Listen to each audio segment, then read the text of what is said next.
Hello Jollynatics! For today's video, meron kaming isi-share na resto na hindi mo na nga kailangan pumunta ng Thailand para makatikim ng authentic Thai dishes. Bali, nandito nga tayo sa Ninong's Thai Food Restaurant located along Santa Rosa, Tagaytay Road, Silang, Cavite. At pagpasok mo nga sa kanilang dining area, you will certainly feel the presence of Thailand dahil yung mga owners nga ng resto na to ay nag-work sa Thailand ng maraming taon, kaya naman pinag-aralan nila from ingredients to the way ng pagluluto para makapag-serve ng legit Thai food. Simulan na nga natin dito sa kanilang Popia Tod or basically fried spring rolls with vermicelli noodles and pork meat inside. And saktong-sakto nga to kung may kasama kayong bata, slightly salty at para ka nga lang kumain ng lumpiang Shanghai. Next naman is yung kanilang pad ki mao, also known as drunken noodles, pero wala tong liquor ha. Stir fry noodles, one way to describe is para siyang alyo-olyo pero mas malasa at mas ramdam mo yung mga spices. Ito naman yung kanilang pad thai noodles. Ang sarap nga rin nito kasi stir fry, sweet and spicy, tapos may option ka if gusto mo ng dry shrimp, pork, chicken or shrimp para isahog.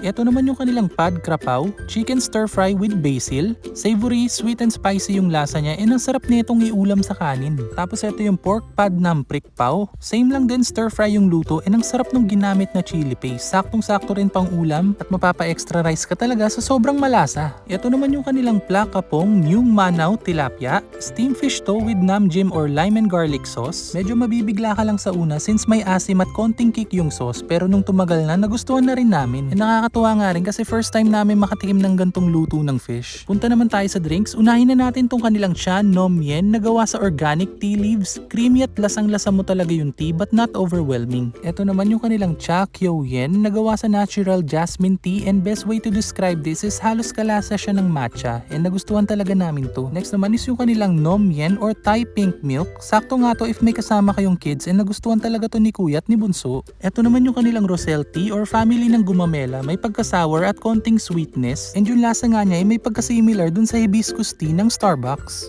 Ito naman yung kanilang Nam Tak Rai o yung lemongrass tea. Ang sarap nga rin ng drinks na to kasi soothing sa lalamunan, tapos best way to describe this is parang cold sa labat.